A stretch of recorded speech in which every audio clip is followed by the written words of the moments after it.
Bien, bueno, la semana pasada terminábamos de ver, bueno, estábamos viendo el cuarto canto, el famoso cuarto canto, que es muy significativo para nosotros los cristianos, y hablábamos de esta estructura del cuarto canto y lo que nos iba revelando este siervo sobre el tema del sufrimiento, que de hecho el tema del sufrimiento es el tema que, que se usa generalmente para justificar la no existencia de Dios o para justificar que Dios es un Dios malo, ¿no? Porque Dios permite el sufrimiento. Entonces, el tema del sufrimiento es un tema muy importante dentro de la existencia humana, ¿no? Porque es un tema misterioso que a todos nos toca, ¿no? A todos los seres humanos nos toca el tema del sufrimiento, o sea, porque experimentamos el sufrimiento en nuestra propia carne cuando tenemos una enfermedad o cuando eh, nos duele algo, o también un sufrimiento mucho más profundo que el sufrimiento moral, cuando nosotros pecamos, o también cuando nuestros seres queridos sufren, ¿sí? Entonces es un tema que a todos nos traspasa, y que de cierta forma es un tema teológico muy importante. Y aquí el cuarto cántico del siervo nos viene a mostrar algo, ¿no? Dentro de este cuarto cántico y este tema de estos textos mesiánicos, vamos a ver el tema de el valor de una vida injustamente oprimida, ¿sí? Partiendo de esta idea del cuarto canto. Este valor de una vida injustamente oprimida es lo que también nos evoca el libro de Job. Todavía nosotros no hemos visto el libro de Job, pero probablemente lo conocen, que es este tema de una persona que no ha hecho nada malo. Reconoce que hasta este momento las personas que sufrían, tenían una enfermedad o lo que sea, era justificado por los judíos que ellos habían hecho algo malo, que era un castigo de la maldad que ellos habían hecho, o era un castigo por la maldad que alguno de sus familiares había hecho. ¿Sí? Recuérdense el tema de la ley de la retribución. Y entonces así era como justificaban el mal. El mal para ellos era causa del propio mal que uno había hecho, o sea, era consecuencia, perdón, del propio mal que uno había hecho, pero de repente vemos que hay personas que son justas, que sufren, personas que son buenas, que sufren, personas que no han hecho nada malo y que se enferman, ¿no? Y probablemente nosotros nos sentimos identificados con esto, ¿no? Porque vemos la típica, ¿no? Pero fíjate que le está yendo mucho mejor al que es un desastre, ¿no? Al que hace cosas malas, al que es un corrupto, a esa gente le va bien, ¿no? Entonces, vamos a ver el tema del valor de una vida injustamente oprimida. Voy a cerrar los ojos de la puerta.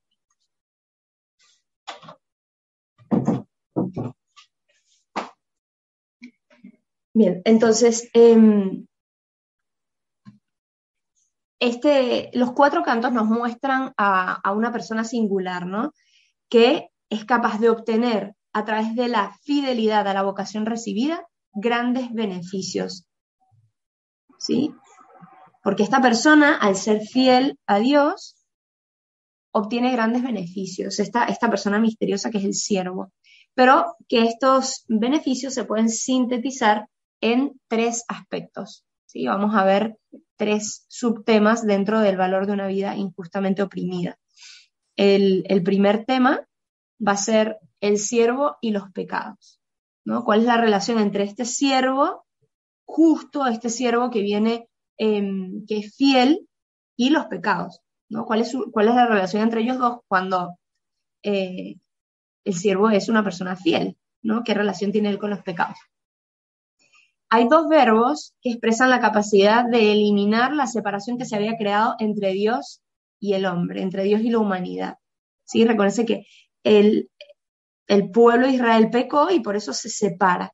Recuérdense que desde el inicio en Moisés, a ver, vamos a volver así a ver si tenemos recuerdo, que Moisés sube al monte Sinaí y tiene la revelación de Dios y recibe las dos tablas de la ley. ¿Se acuerdan? Y cuando él baja, como tardó tanto en el monte, ¿qué hizo? ¿Qué hizo el pueblo? Creó nuevos ídolos, un becerro. Perfecto. Se hizo un becerro de oro, ¿no?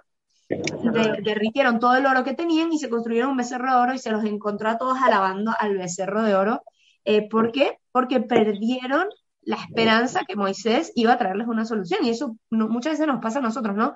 Como que le pedimos a Dios, pero en el fondo buscamos solventar esa petición por nuestros propios medios.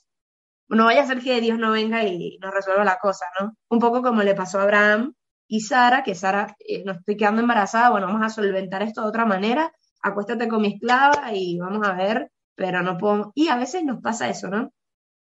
Necesitamos que Dios responda a nuestro deseo más profundo, nuestra petición más profunda, y nos desesperamos. Perdemos la paciencia y tratamos de solventarlo a través de nuestros propios medios. Le pasó también a Moisés cuando él tenía un llamado profundo de ser el mediador entre sus hermanos, de ser el liberador de Israel, de los egipcios, y ¿qué hace? Mata al egipcio y se tiene que huir corriendo. ¿Por qué? Porque él esos deseos busca llevarlos a cabo por sus propios medios.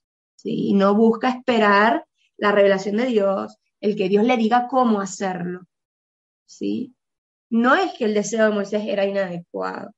Había un deseo adecuado en el corazón de Moisés. Lo inadecuado fue el cómo llevarlo a cabo. ¿Sí? Bien, entonces, hay dos verbos que hablan de esta capacidad de eliminar esta separación, ¿sí? De esta separación que se crea entre Dios y la humanidad pecadora, porque recuérdense que Dios, como es santo, no puede estar en presencia del mal, porque al estar en presencia del mal, Él elimina el mal, y entonces le daría muerte al mal. Entonces, por eso Él se tiene que salir del campamento, ¿no? ¿Se acuerdan? Que Él tenía la presencia viva en la tienda del encuentro, y Él le dice a Moisés que yo no puedo estar acá, porque esto no es un sitio que si yo estoy presente voy a eliminar el mal, ¿no? Y entonces, y el siervo, dice aquí Isaías, que para eliminar esta distancia, en el capítulo 53:11, dice que cargará con sus culpas, que él cargará con los pecados. Él cargará con la culpa. Y otro verbo es que lleva los pecados, llevo los pecados. Si se fijan en este mismo capítulo 53, en el versículo 11 dice cargará con sus culpas y en el versículo 12 dice llevó los pecados. Cargar, llevar. ¿Qué pasa? Este término culpa o pecado en hebreo habla de la perversidad y de la transgresión, ¿sí? Y fíjense que estos mismos verbos son los que se utilizan para hablar de dos gestos referentes a Aarón y al chivo expiatorio en el libro de Éxodo y Levítico. Vamos un momento a estos libros, ¿no? Esto es importante relacionar un libro con el otro, porque si no, creemos que son cosas totalmente separadas. Entonces, vámonos un momento al libro del Éxodo, capítulo 28, versículo 36.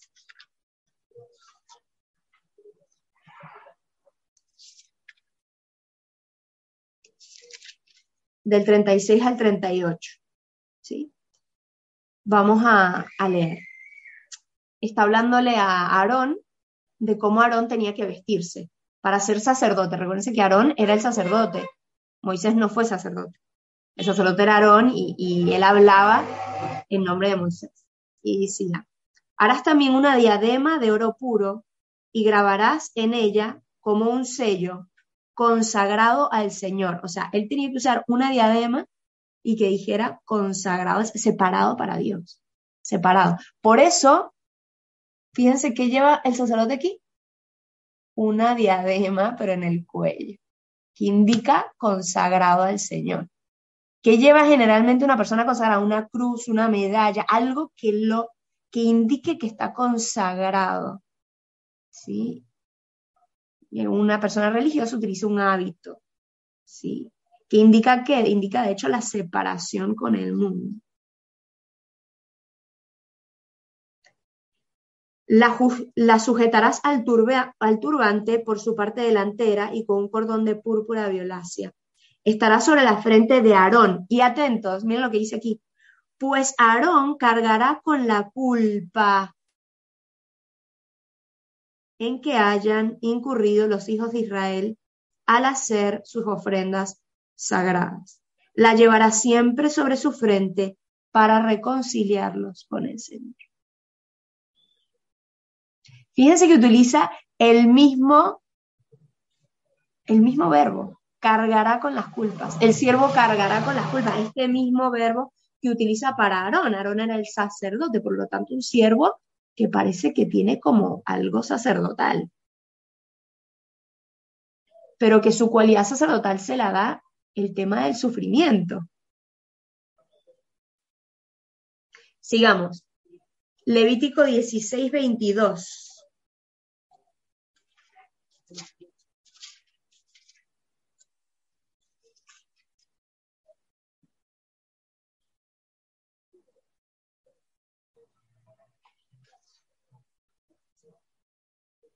Así, recuérdense que ¿qué hacía el sacerdote? El sacerdote imponía las manos sobre el chivo expiatorio, ¿sí? Sobre un chivo. ¿Y qué hacía? El sacerdote, como representante del pueblo, hacía que todos los pecados que él estaba cargando sobre sí, ¿no? Como intercesor del pueblo, fuesen trasladados al chivo. Y el chivo luego se escapaba, iba al desierto o era matado, ¿no? Así el macho cabrío, dice aquí, está hablando de esto.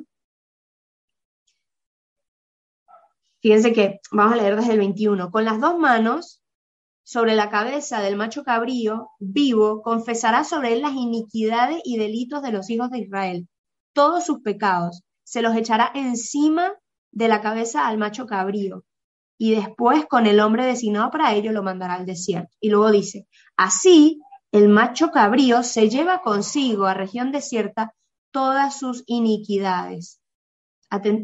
Se lleva consigo, se lleva los pecados, lleva los pecados. Fíjense, tenemos entonces estos dos verbos, cargar con las culpas, el tema de Aarón, y llevar los pecados, el tema del macho cabrío. Sacerdote y víctima. Sacerdote y víctima. Yo no sé si a ustedes esto las cosas les impresionan, pero a mí me impresionan un montón. Y me hacen aumentar la fe, ¿no? Porque dices, estos libros fueron escritos en muy distintas épocas y se ve aquí que aunque fue escrito por personas totalmente distintas, una línea de la historia de la salvación, ¿sí? Entonces, la idea de la representación y de sustitución que contienen estas dos citas en relación con los pecados se extiende en el caso de el siervo a sus sufrimientos y dolores. O sea, el siervo, gracias a que sufrió y cargó sobre sí los pecados, él lo expía esto. Vamos a ir entendiendo esto conforme vayamos avanzando, ¿sí? Fíjense si leemos el 53:4, ahora sí volvemos a Isaías. Dice así, Él soportó nuestros sufrimientos y aguantó nuestros dolores. En otra traducción dice, Él llevó sobre sí nuestras enfermedades. Él llevó sobre sí nuestras enfermedades, cargó con nuestros dolores, ¿sí? Y en el versículo 11 dice, mi siervo justifica, 11b, la segunda parte, mi siervo justificará a muchos porque cargó con los crímenes de ellos. En otra traducción dice, cargó con sus culpas. Y en el versículo 12b dice, él tomó el pecado de muchos e intercedió por los pecadores. Llevó, en otra traducción, llevó los pecados de muchos.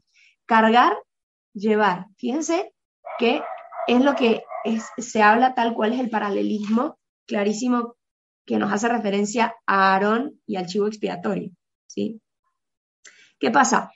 La realidad de muerte que conlleva el pecado tiene un aspecto interior e invisible, que incluso cuando yo cometo un pecado en lo íntimo de mi corazón, como un juicio, una dureza de corazón que nadie ve, nadie lo ve, nadie ve la crítica que yo hice en mi cabeza, nadie ve cómo yo maté a esa persona en mi corazón, nadie lo ve, ¿no? Típico que pasa que hay personas que crucifican en su cabeza, ¿no? Y ya esa persona murió para mí, o sea, ya no existe.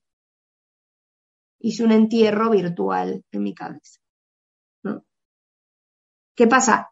Eso, aparte de que mataste a un otro, hay una realidad de muerte que te perjudica a ti. Y esa realidad de muerte viene principalmente en la separación que se genera con Dios. Y en una repercusión externa en el dolor, porque esta realidad de resentimiento ya se ha visto y se ha comprobado por la ciencia, que empieza y se decanta en enfermedad. Enfermedad física. Por eso Cristo, cuando cura una enfermedad, primero cura los pecados. Fíjense que una sanación física, cualquiera que haya podido presenciar una sanación física en el ámbito de milagroso, en el ámbito de la fe, siempre se le pide a la persona que perdone, que pida perdón en su interior y que perdone, porque es la condición sine qua non de una sanación física. Quien sea que ha trabajado en ámbito de salud sabe que el ámbito interior es cuanto más importante que incluso la enfermedad en sí.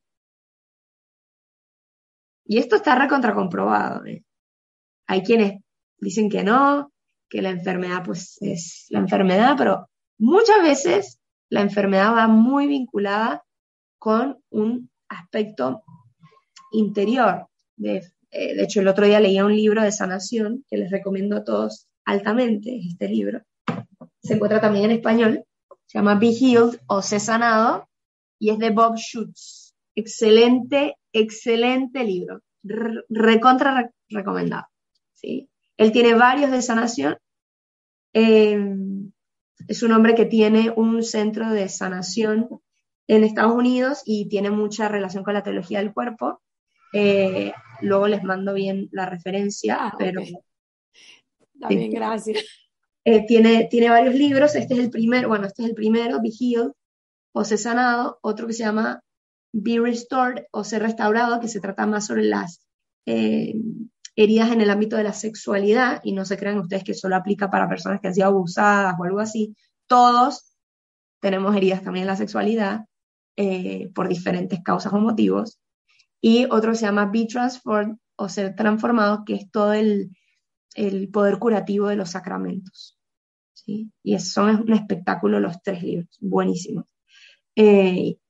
Bueno, pero más allá de eso, que ya me desvié, él está hablando que estaban haciendo un ministerio de sanación en Brasil, y él tenía una niñita chiquita, no tan chiquita, tendría adolescente, y la niña tenía por un accidente que tuvo, una pierna más corta que la otra.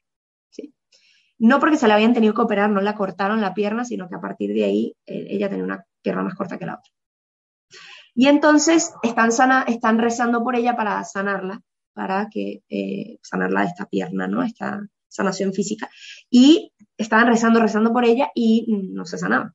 Y entonces le pregunta a la niña, ¿tú perdonaste al que te chocó? Y le dice la niña, no he podido perdonarlo porque me dolería más perdonarlo, ¿no? Y entonces él como que experimenta muy fuertemente que el Espíritu Santo le dice, anímala a perdonar, ¿no? Y él tenía la mano agarrada a la pierna, le tenía agarrada la piernita a la niña, ¿no? Y le dice, ¿te animarías a perdonarlo? Entonces la niña empieza a llorar y dice, sí, y lo perdona. Y en ese mismo instante dice que la pierna se liberó. Se liberó. Hagan de cuenta como si la pierna hubiese estado contraída, que no se le veía físicamente contraída, pero estaba contraída ¿no? Y cuando perdona, se le extiende la pierna, ¿no? Se le extiende al mismo tamaño de la otra, por cómo fue liberada, ¿no?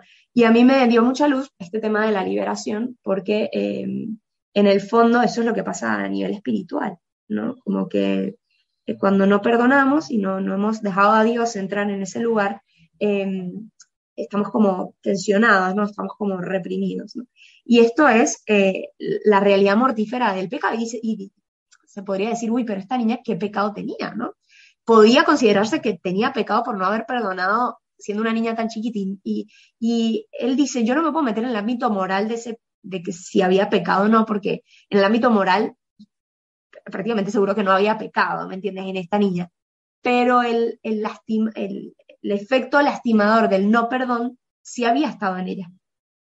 No había culpa, pero había un efecto que a ella misma le hería de este no perdón, ¿sí? O sea, no estamos hablando de la culpa del pecado, sino las consecuencias de el no perdón que había en el corazón, ¿no?, de una persona. Bueno, entonces todo pecado en el fondo nos genera sufrimiento. Por eso Dios no quiere que pequemos, Dios no quiere que suframos, porque es un padre, ¿sí? El pecado es la forma en que herimos al otro, en que herimos a Dios y en que nos herimos a nosotros mismos. Si lo vemos así, no tanto como el pecado porque es culpa y la culpa de tu mal, sino la forma en que herimos y nos herimos a nosotros mismos, entendemos por qué Dios no quiere el pecado y por qué el sacramento de la confesión es un sacramento de sanación, ¿sí?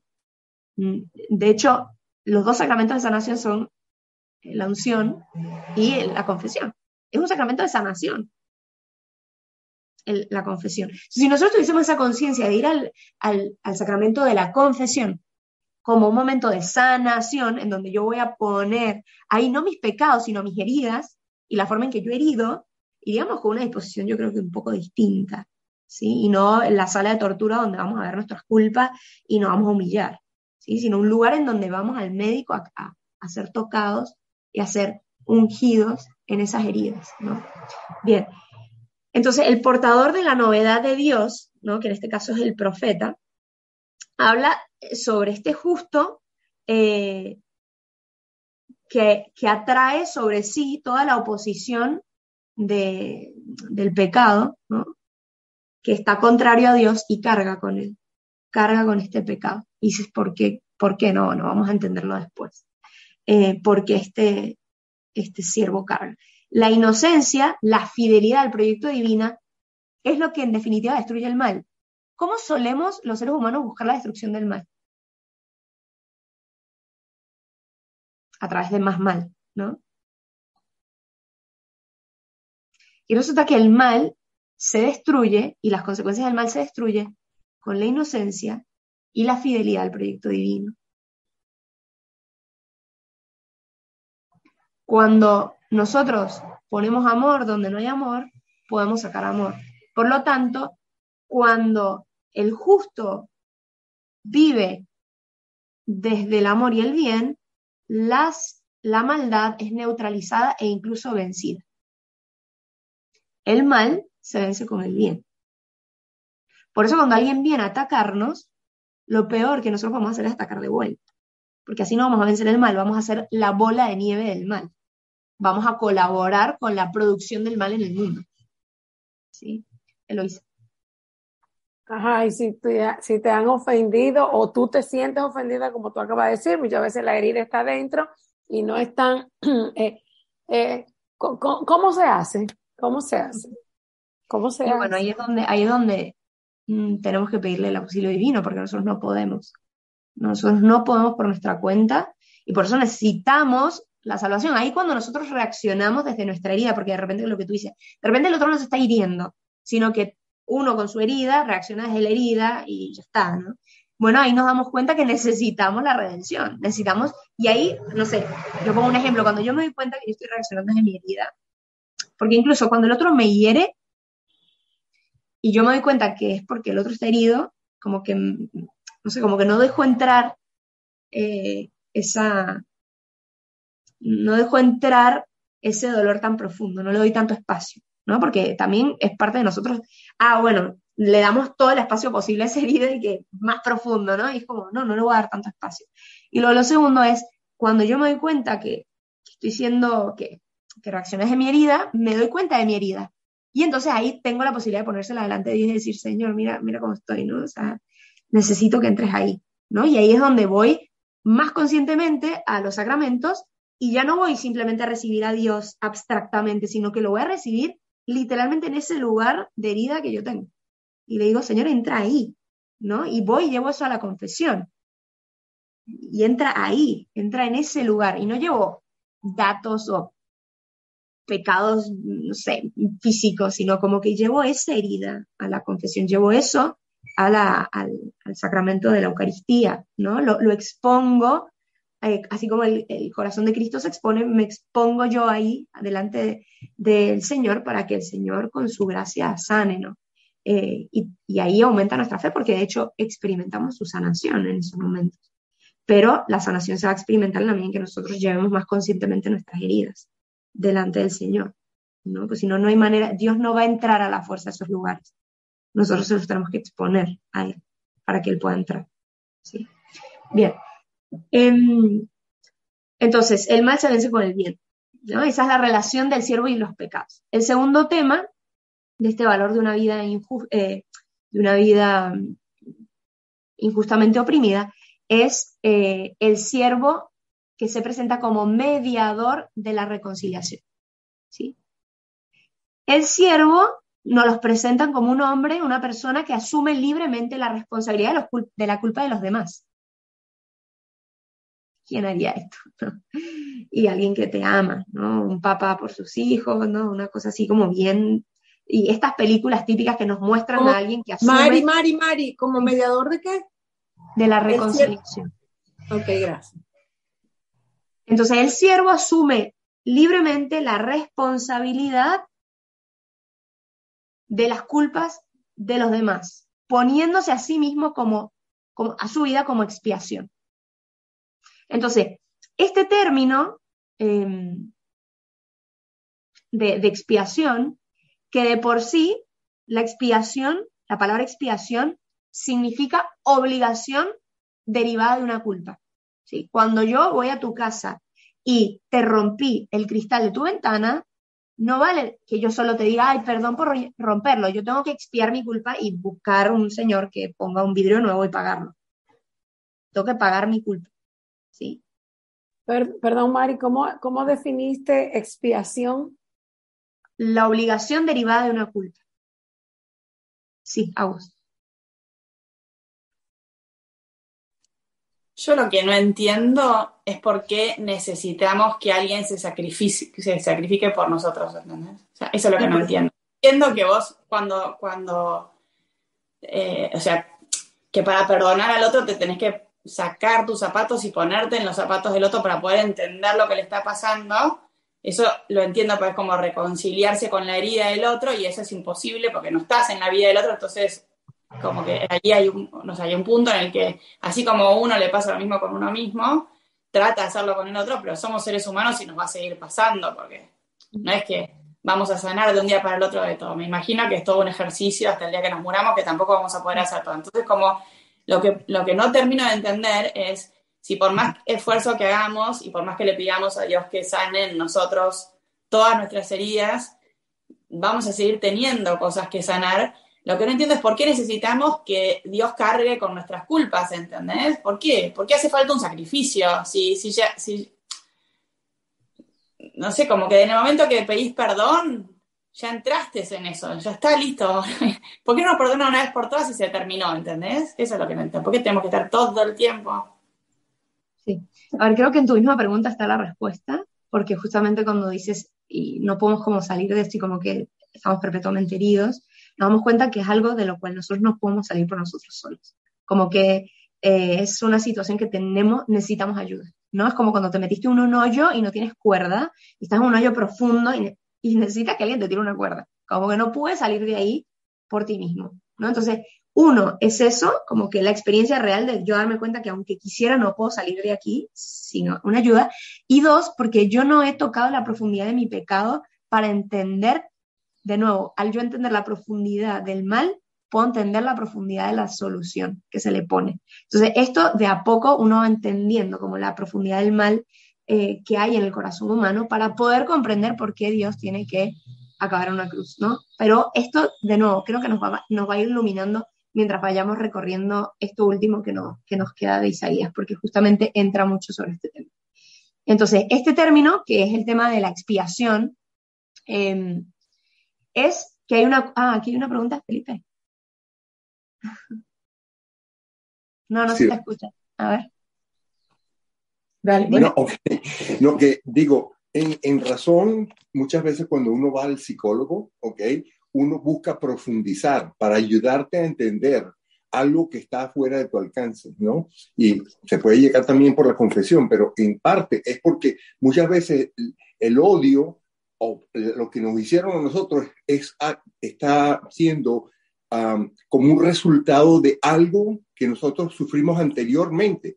Pero si no damos con eso, y perdonamos aquí y vuelve, a menos que lleguemos a esa profundidad, abramos ese cofre, saquemos lo que está allí y entonces ya podemos perdonar porque nos damos cuenta como que con razón yo fui así y me hicieron esto porque tenía esto detrás, ¿no? Así es, así es. La imagen que se usa a veces es la del árbol, ¿no? A veces los pecados son las manzanas y lo veo, pero los pecados, que son las manzanas, que son las heridas, que yo hago al otro, vienen de la herida que me hicieron a mí, que son las raíces. Entonces, si yo no entro a la raíz y arranco ese árbol de raíz, yo voy a quitar las manzanas y las llevo a la confesión, pero al ratito vuelven a salir las manzanas, ¿no? O sea, tengo que ir a la raíz de por qué yo cometo ese pecado, ¿no? ¿Por qué yo?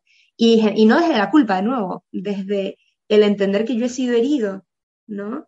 Y que tengo que perdonar, ¿no? Para yo dejar de como que actuar desde la defensa propia, ¿no? Lo que yo te pregunto, Mari, es si vos podés, porque si es así, empezás a tirar de las raíces y vas a llegar a Adán y Eva. Entonces, no, somos capaces de semejante, ¿me entendés? Perdón. Y entonces, por eso, si no somos capaces y Dios viene y nos salva y Él se entrega por nosotros, primero, ¿por qué seguimos empantanados en esto? ¿Y por qué hace falta que se sacrifique? ¿Por qué Él nos puede tirar una soga sin necesidad de sacrificarse? Lo que no entiendo, ¿entendés? Creo que entiendo perfecto su pregunta. Creo que de a poco vamos a ir entendiéndolo de acá. Porque déjenme avanzar un momento y vamos a ir llegando a poco a la respuesta. Igual es un misterio, no te creas que vamos a llegar a una respuesta así como que con moño vamos a entenderlo todo, pero sí nos puede iluminar, nos puede ir iluminando, sí, de a poco. Entonces, este tema de la expiación deriva del tema de la culpa y de la deuda, ¿no? Hay una deuda por un daño que se hizo. Entonces, ¿qué pasa? Que esta expiación es un medio para reparar, ¿sí? Una forma de reparar el daño que se hizo, ¿sí? Entonces, por lo tanto, de ahí viene la víctima de expiación o el mismo sacrificio de expiación. Y yo tengo que hacer algo para arreglar esa situación. Entonces, cuando el siervo participa de sí mismo, se compromete en esta situación de pecado, supera la enseñanza que otros profetas nos dan. Por ejemplo, si nos vamos a Ezequiel 18, no vamos a leer ahorita el capítulo, pero ustedes luego lo pueden ver. Ezequiel propone fuertemente la responsabilidad personal, ¿no? Como dice Agus. Y cada uno lleva las consecuencias de las propias acciones. O sea, cada uno carga con lo suyo y se hace cargo. O sea, nada que el otro se hace cargo. Pero ahora, aquí, todos se han hecho cargo alguna vez, porque casi todos son padres y madres, se han hecho cargo de culpas que no tenían ustedes. Es decir, su hijo hizo una trastada y quizás ustedes tuvieron que pagar algo o tuvieron que dar la cara por algo que ustedes no hicieron. ¿Por qué tú te tienes que humillar ante otro por algo que hizo tu hijo? ¿Por qué lo haces? ¿Por qué lo haces? Por amor. Y bueno, empezamos a iluminarnos, ¿no? Porque tú te vas a sacrificar por tu hijo y hacer el ridículo por tu hijo. Primero porque lo amas, segundo porque hay una responsabilidad, y ahorita vamos a ver, ¿sí? Entonces, en cambio aquí, el siervo afirma lo contrario. Dice, alguien se interesa de tal modo por los demás que asume en primera persona la responsabilidad hasta ponerse en el lugar del otro. Esto que viene ahora, que Cristo se hace carne y muy bonito, que se pone en el lugar de nosotros, nunca se pone más en nuestro lugar que cuando está en la cruz. Nunca. ¿No? La típica pregunta, ¿dónde estaba Dios durante el holocausto? Y estaba en la cruz. Estaba en cada uno de sus judíos muriendo con el gas, ¿no? Estaba ahí. No estaba afuera, no era ajeno a esa realidad. Bien, esta actitud de ofrecimiento comunica a los hombres algo de la justicia que el siervo posee. O sea, este siervo es muy justo en el sentido muy santo. Y por eso habla de el justo justificará a muchos. Solo un justo puede justificar. El otro lo que está haciendo es pagando su pecado. Si yo cumplo con, no sé, pago mi pecado, lo que estoy haciendo es cumplir con mi pecado. No estoy haciendo nada grandioso. Lo grandioso lo hace el justo que justifica a otros. porque él no tiene culpa. Yo, si pago por mis pecados, lo que estoy haciendo es pagar por mis pecados. No estoy haciendo nada santo. Ay, qué bueno que eres que fuiste a pagar el cristal, qué bueno, no, es lo que te toca. No sos bueno por eso, ¿sí? Entonces, este justificar puede tener dos sentidos, ¿sí? Esta palabra justificar en hebreo, ahí cuando aparece, puede tener dos sentidos, un significado más débil y otro más fuerte. El más débil se podría traducir como, mi siervo se presentará justo ante todos, ¿sí? Como que es distinto a que si se utiliza de forma fuerte, no es que se presentará justo, sino que justificará a muchos, ¿no? Entonces, aquí el siervo se presenta como alguien solidario, que transmiten algo de esa cercanía de Dios, que el siervo ya posee. Este término de por sus llagas hemos sido curados, habla de una cercanía, ¿no? Por las heridas, por sus llagas, ¿no? Somos curados no por alguien ajeno, ¿no? Como lejano a nosotros, sino que hasta podemos tocar sus heridas, ¿sí? Esta actitud supera enormemente la venganza. La venganza venía a presentarse como algo superador de a ti te hacen un daño, así como lo hizo Lamec, ¿sí? ¿Se acuerdan Lamec? Que fue el que dijo, y Caín fue perdonado 7 veces, Lamec va a ser perdonado 70 veces 7, ¿no? Como burlándose de la misericordia de Dios, como aprovechándose de la misericordia de Dios. O venía a presentarse no solo la venganza, sino como la ley del talión, ¿no? Ojo por ojo y diente por diente. No, esto viene a proponerse de una manera muy superadora. Viene a oponer al odio el amor. La única manera de destruir el odio es con el amor. Hasta ofrecer a Dios a favor de los perseguidores los dolores recibidos. O sea, es superador a la venganza, al ojo por ojo, diente por diente, el ofrecimiento amoroso de la propia vida. Y aquí poco a poco se nos va esclareciendo el tema del sacrificio, ¿no? Como un acto de amor. El sacrificio no lo vean como algo, o sea, lo que nos redime no es el dolor de Cristo, es el amor, ojo.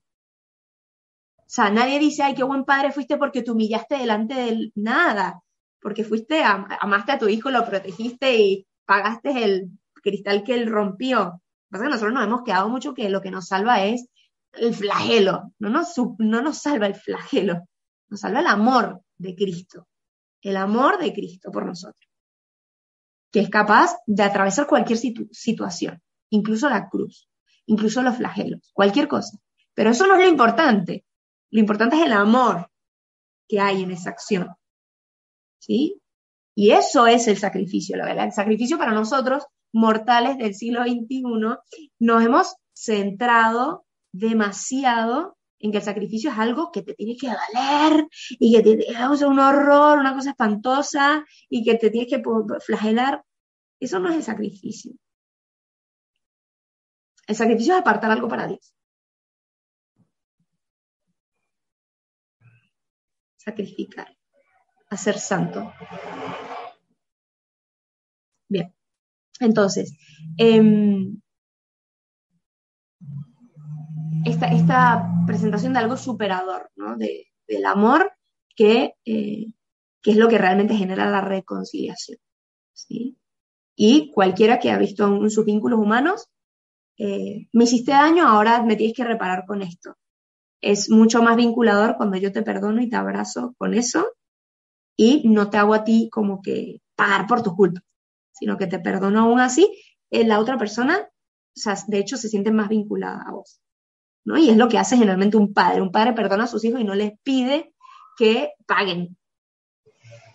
Bueno, cuando seas grande, a los 18, te paso la cuenta, de todo lo que me debes. Al contrario, es un amor pródigo, un amor sacrificado, un amor que está dando todo el tiempo. Bueno, así estamos llamados a amar a todos. Eso es lo fuerte. Bien, entonces, y un tercer tema, que es el de las consecuencias positivas que genera la donación de una vida, ¿no? Las consecuencias positivas que vienen por la donación de una vida, ¿no? En este caso del siervo. Se nos habla de esta mansedumbre de un cordero llevado al matadero, ¿no? Esto lo dice el cántico del siervo. La mansedumbre de este cordero, no te escribí, perdón, Eloisa, para eso estamos. En la mansedumbre del cordero que es llevado al matadero, la renuncia a la venganza del que no cometió violencia, ¿no? Él está renunciando a esta venganza porque él no cometió el pecado y se entrega. Y que esto precisamente es lo que trae la paz, ¿no? Una persona que se entrega voluntariamente, que renuncia a la venganza, que decide darle parón a esa bola de nieve del odio y del mal, ¿no?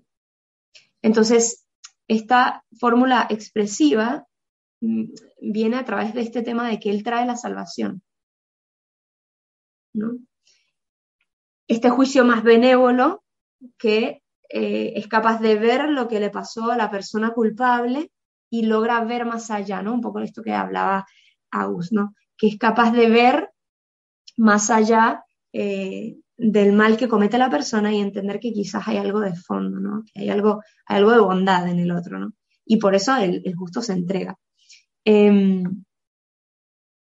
Habla el cántico de este tema de que el pueblo reconoce que él había hecho un mal, ¿no? Y reconoce y piensa que los sufrimientos del siervo son signo de un hombre humillado y herido por Dios. Pero luego entendemos que los dolores de este siervo son fruto de la plena fidelidad a una misteriosa voluntad divina que no comprendíamos y que incluso rechazamos. Rechazamos este tema de que Dios se tiene que entregar por nosotros. Y aquí, precisamente en esto, está el camino de la verdadera conversión, ¿no? Que viene del estupor, del asombro, de encontrarnos con un sufrimiento incomprensible, de un sufrimiento que desfigura a este siervo, pero que termina en como un cambio absoluto, ¿no? Una radical inversión en la que un sufriente llega a ser ensalzado, enaltecido y encumbrado. Una persona que sufre terriblemente, que parece que es culpable, pues cambia todo, ¿no? Y aquí, este tema del siervo que tendrá éxito no es simplemente algo humano o un simple triunfar humano, sino que habla de una dirección sapiencial, es decir, sabia de la existencia. Cuando yo oriento mi vida hacia Dios y que mi vida no es solo para mí y para mi propio beneficio, sino que de hecho deriva en beneficio para otros en esa entrega. Y esto se muestra en el recuerdo perpetuo que iba a tener esta persona en el recuerdo de las generaciones. Entonces, de una manera muy misteriosa, el poder de Dios se manifiesta en la debilidad. En la debilidad de quien le están golpeando y está perdonando. Pero que en el fondo sabemos que es más fuerza la persona que logra hacer esto que quien no lo logra, ¿no? Entonces, en el siervo, el dolor une íntimamente a Dios y produce solidaridad con los hombres. Entonces, este dolor une a Dios con el hombre, precisamente porque lo hace noble. Entonces, el dolor se transforma en un signo de unión con el otro. ¿Quién, después del dolor profundo que sufre alguien, no es fruto de una mayor unión con ese otro? Dígase alguien que se enferma y yo lo acompaño y eso me une más, dígase alguien que ahora nos acaba de unir un dolor de alguien que nos compartió.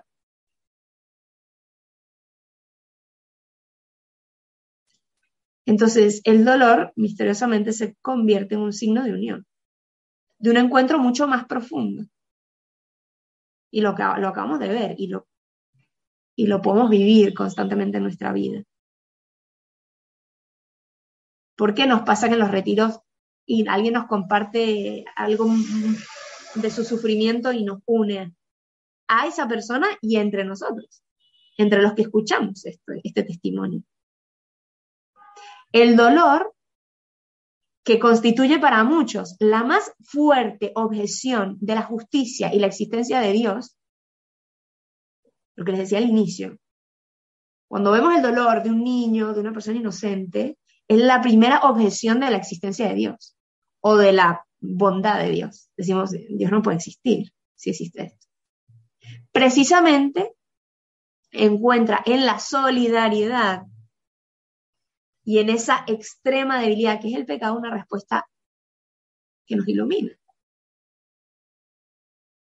Ahora, esta respuesta escapa a la pura razón.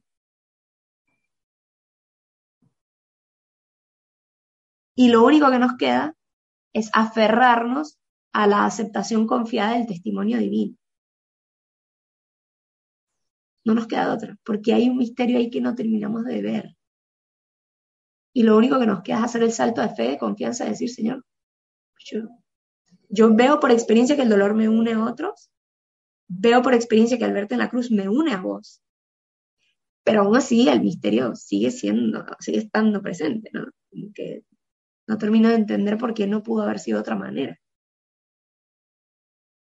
Pero en el fondo podemos dilucidar de a poco con la razón, pensar que si Dios hubiese dado 2 chasquidos con sus deditos y todo hubiese... La unión que nosotros experimentamos con Dios no sería tan fuerte. No sería tan fuerte, no sería tan significativa. Si esa persona, no me gusta ver, no sé, que una persona que yo quiero mucho haya tenido una enfermedad. Pero ahora la unión que experimento con esa persona es mucho más tremenda. No digo que por eso entonces, qué bueno que se enfermó, pero nos queda como medio misterio, ¿no? Porque decimos, todo lo que produjo eso fue muy bueno,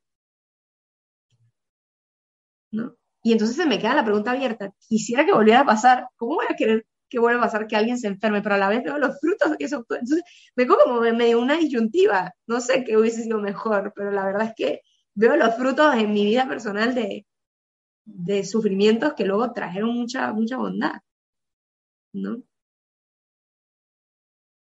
Y puede ser que sí. Puede ser que sí, que no se solidarizó contigo. O que esa es la percepción, ¿no? De repente no sabemos cómo está esa persona por dentro, ¿no? Eso es lo que nosotros podemos ver, ¿no? Que esa persona no se solidarizó al no hacer ese acto. Pero, de nuevo, el misterio de la persona, así como hablábamos antes, ¿no? Si uno para comprenderse a sí mismo no le basta ni psicólogo ni oración, o sea, todavía no llegamos a la profundidad de uno mismo, imagínate tratar de llegar a la profundidad del otro, como que no tengo ni idea, ¿me entiendes? Como que es un misterio para nosotros. Somos un misterio para nosotros mismos, imagínate el otro. Bueno, creo que nos quedamos hasta acá.